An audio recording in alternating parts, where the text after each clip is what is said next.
Hello बच्चों, let's read the question. Two spheres P and Q of equal radii have densities ρ1 and ρ2 respectively. The spares are connected by massless string and placed in liquids L1 and L2 of densities sigma 1 and sigma 2 and viscosities eta 1 and eta 2 respectively. They float in equilibrium with the spare P in L1 and spare Q in L2 and the string being taut. See figure. If the spare P alone in L2 has terminal velocity Vp and Q alone in L1 has terminal velocity Vq, then here we have given a diagram with 4 options. Now to answer this question, first we will discuss here the key concept, and here the key concept is terminal velocity. Now यहाँ पे अगर हम बात करें terminal velocity की, तो suppose हमारे पास कोई स्पेरिकल बॉडी है, इसको हमने किसी लिक्विड में इस तरीके से फ्री फॉल करवाया, तो इस पे डाउनवर्ड डायरेक्शन में इसका एक तो यहाँ पे वेट एक्ट करेगा due to the gravitational force, दूसरा जो हमारे पास यहाँ पे लिक्विड हमने लिया है ये इस पे अपथ्रस्ट फोर्स लगाएगा इन द अपवर्ड डायरेक्शन, और साथ में इस पे विस्कस फोर्स एक्ट करेगा due to the nature of the liquid. तो यहाँ पे जैसे हम इसको फ्री फॉल कराते हैं, एक पर्टिकुलर टाइम के बाद जो ये तीनों फोर्सेज हैं ये एक दूसरे को बैलेंस करते हैं, जिसकी वजह से जो नेट फोर्स की वैल्यू होती है ये 0 होती है, और हम कह सकते हैं यहाँ पे जो एक्सेलरेशन की वैल्यू होगी ये 0 हो जाएगी। जैसे एक्सेलरेशन 0 होता है, हमारे पास जो ऑब्जेक्ट है या स्पेयर है ये कांस्टेंट वेलोसिटी के साथ मूव करता है, और इसी कांस्टेंट वेलोसिटी को हम यहाँ पे टर्मिनल का नाम है। इसी कॉन्सेप्ट पे हम इस क्वेश्चन को यहाँ पे सॉल्व करने वाले हैं। नाउ यहाँ पे हमारे पास P और Q दो स्पेयर दे रखे हैं जिनकी रेडाई इक्वल है और जिनकी डेंसिटी ρ1 और ρ2 रिस्पेक्टिवली हमें गिवन है। इसको हम यहाँ पे सिग्मा 1 और सिग्मा 2 में इस तरीके से प्लेस करते हैं कि यहाँ पे ये एक तरीके से बैलेंस्ड कंडीशन में है, और साथ में दोनों का जो यहाँ पे स्ट्रिंग के थ्रू कनेक्शन हमने बना रखा है। तो हमें यहाँ पे ये बताना है कि जब हम P को L1 लिक्विड में न रख के L2 लिक्विड में और Q को L1 लिक्विड में रखते हैं, उस पर्टिकुलर केस में इनके टर्मिनल वेलोसिटी का जो गिवन ऑप्शन में रिलेशन है वो किस तरीके से यहाँ पे एस्टैब्लिश होगा। नाउ यहाँ पे सबसे पहले अगर हम बात करें टर्मिनल वेलोसिटी के मैथमेटिकल एक्सप्रेशन की, we know that terminal velocity is given by 2 × g × r square multiplied with density of given object, और हम कह सकते हैं given body minus density of liquid divided by 9 × eta. यहाँ पे हमारे पास जो रेडियस है दोनों स्पेयर के लिए सेम है, एक्सेलरेशन ड्यू टू ग्रेविटी भी सेम आएगा। यहाँ पे जो इफेक्ट पड़ेगा एक तो लिक्विड की डेंसिटी का, दूसरा बॉडी की डेंसिटी का, और तीसरा यहाँ पे जो कोफिशिएंट ऑफ विस्कोसिटी है उसका इफेक्ट यहाँ पे हमें टर्मिनल वेलोसिटी पे देखने को मिलेगा। नाउ यहाँ पे अगर हम बात करें इक्विलिब्रियम की कंडीशन की, तो जो हमने यहाँ पे दोनों ऑब्जेक्ट को या हम कह सकते हैं दोनों स्पेयर को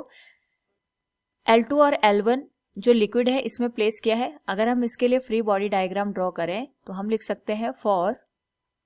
स्पेयर P, इस तरीके से हमारे पास यहाँ पे इसका जो वेट होगा P का डाउनवर्ड डायरेक्शन में एक्ट करेगा W1, अपवर्ड डायरेक्शन में इस पे अपथ्रस्ट फोर्स काम करेगा जिसको हम FB1 से लिख सकते हैं, और साथ में यहाँ पे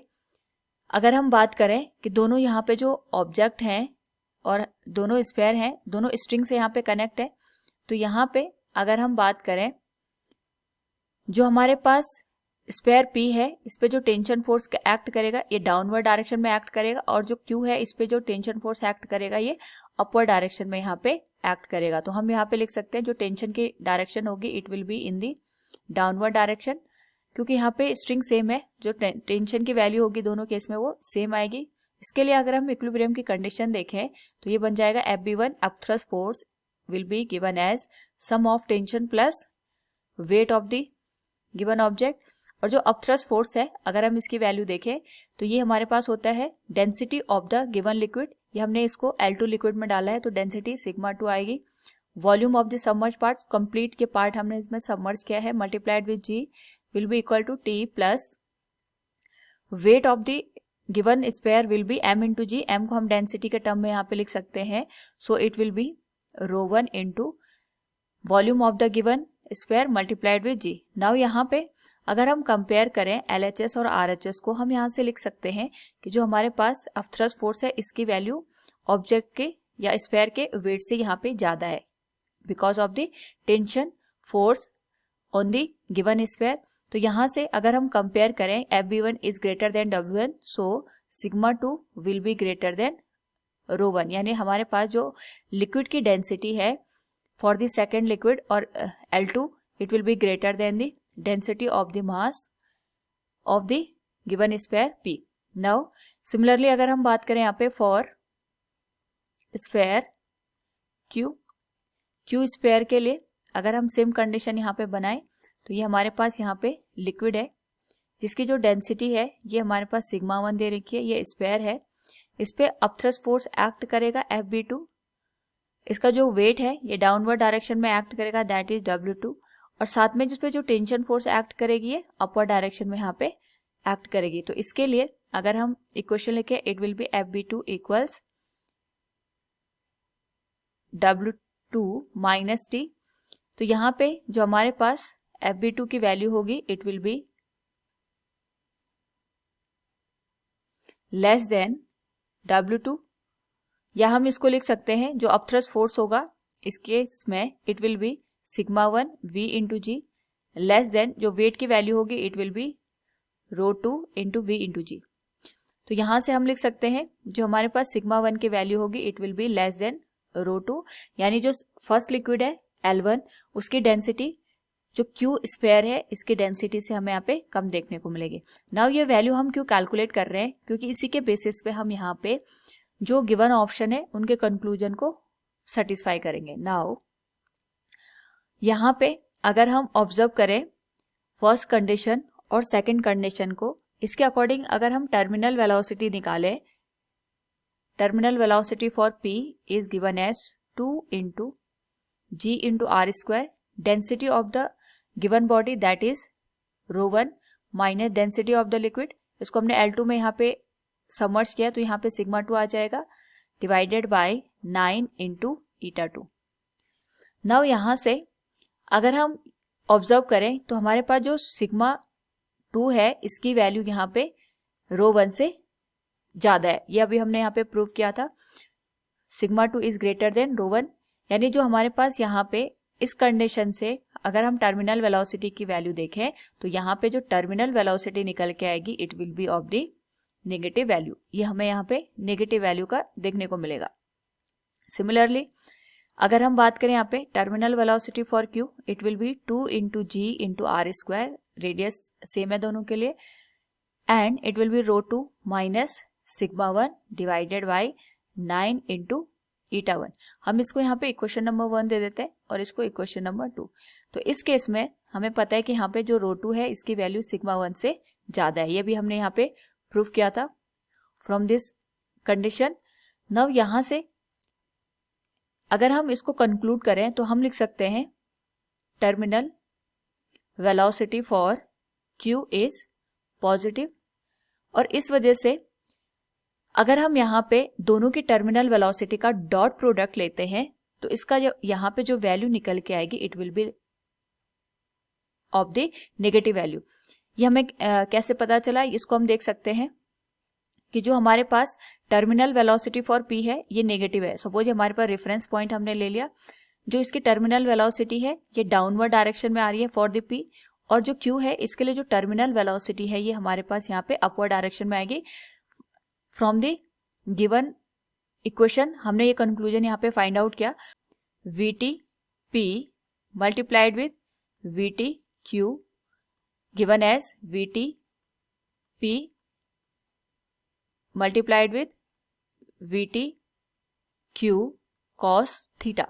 क्योंकि इनके बीच का जो एंगल बन रहा है दोनों अपोजिट हैं एक दूसरे के, तो थीटा की वैल्यू यहाँ पे 180 डिग्री हो जाएगी, और वी नो दैट cos 180 की जो वैल्यू होती है ये हमारे पास नेगेटिव हमें देखने को मिलती है, यानी इनका जो डॉट प्रोडक्ट आएगा ये हमारे पास यहाँ पे लेस देन 0 हमें देखने को मिलेगा। So we can say VTP multiplied dot product with VTQ will be less than 0। ये 0 क्यों आया? Due to the angle between the terminal velocity of P and Q. तो यहाँ से गिवन ऑप्शन से हमें एक चीज ये समझ में आती है, वी जो हमारे पास टर्मिनल वेलोसिटी है पी के लिए और टर्मिनल वेलोसिटी है क्यू के लिए, इनका जो डॉट प्रोडक्ट होगा it will be less than 0। Option D is the correct one. Now यहाँ पे अगर हम दोनों की टर्मिनल वेलोसिटी का रेशियो फाइंड आउट करें, so we can write here equation 1 will be divided by equation 2। यहाँ पे जो टर्मिनल वेलोसिटी है, हमें एक बात यहाँ पे ध्यान रखनी पड़ेगी, हमने P को L2 लिक्विड में डाला है और Q को L1 लिक्विड में यहाँ पे प्लेस किया है, तब जाके हम यहाँ पे जो टर्मिनल वेलोसिटी है उनका रेशियो फाइंड आउट कर रहे हैं। So it will be terminal velocity for P divided by terminal velocity of Q will be given as, अगर हम दोनों इक्वेशन की वैल्यू पुट कर दें, it will be 2 into R square into G multiplied with density of the P minus sigma 2 divided by 9 into eta 2, क्योंकि हमने इसको sigma 2 liquid में प्लेस किया है। और ये यहाँ पे अगर हम टर्मिनल वेलोसिटी ऑफ Q लें तो उसका यहाँ पे रेसिप्रोकल हो जाएगा, ये हो जाएगा 9 into eta 1 divided by 2 into R square into G sigma 1। तो सिमिलर टर्म हम यहाँ पे कैंसिल कर सकते हैं, तो जो हमारे पास यहाँ पे वैल्यू निकल के आएगी, we can say it will be terminal velocity for P divided by terminal velocity of Q will be given as sigma, so it will be rho 1 minus sigma 2 divided by eta 2 multiplied with eta 1 divided by rho 2 minus sigma 1। Now यहाँ पे इसको हम equation number 3 place कर सकते हैं। इस basis पे अगर हम यहाँ पे एक और कंडीशन को ऑब्जर्व करें, जिसमें हमारे पास ये कंडीशन दे रखी है, the spheres are connected by the massless string and placed in liquid L1 and L2 of densities sigma 1 and sigma 2 and viscosity eta 1 and eta 2 respectively, they float in equilibrium with the sphere P in L1 and sphere Q in L2 and the string being taut. Now इस condition को अगर हम यहाँ पे देखें तो हमारे पास जब हमने P को सिग्मा 1 डेंसिटी के लिक्विड में यहाँ पे प्लेस किया था और जब हमने यहाँ पे Q स्पेयर को सिग्मा 2 डेंसिटी के लिक्विड में प्लेस किया था, उस पर्टिकुलर केस में इस पे लगने वाले फोर्सेस को अगर हम ऑब्जर्व करें तो जो P है इसका जो वेट है ये डाउनवर्ड डायरेक्शन में एक्ट करेगा और इसका जो अपथ्रस्ट फोर्स है ये अपवर्ड डायरेक्शन में यहाँ पे एक्ट करेगा फॉर द P। सिमिलरली अगर हम बात करें यहाँ पे Q की, तो Q के लिए जो वेट है ये डाउनवर्ड डायरेक्शन में एक्ट करेगा और इसका थ्रस्ट फोर्स यहाँ पे अपवर्ड डायरेक्शन में एक्ट करेगा। क्योंकि ये in the condition of the taught है, तो हमारे पास यहाँ पे अगर हम इस कंडीशन के लिए नेट फोर्स की वैल्यू लिखें तो वो हमारे पास 0 हो जाएगा, या फिर हम कह सकते हैं सारे के सारे फोर्स बैलेंस हो जाएंगे। So it will be written as FB1 plus FB2 will be W1 plus W2। Now जो अपथ्रस्ट फोर्स है इस केस में it will be the density of the given liquid that is sigma 1 multiplied with submerged portion, क्योंकि पूरा का पूरा spare यहाँ पे सबमर्ज है, so it will be V into G plus साथ में हमारे पास जो upthrust force of the second liquid आएगा it will be sigma 2 into V into G। क्योंकि रेडियस सेम है तो दोनों का जो वॉल्यूम आएगा वो यहाँ पे सेम आएगा, will be equal to mass into acceleration due to gravity. तो W1 के लिए हम वैल्यू लिख सकते हैं rho 1 into V into G plus rho 2 into V into G। V into G दोनों साइड से यहाँ पे कैंसिल आउट हो जाएंगे, तो इक्वेशन बनेगी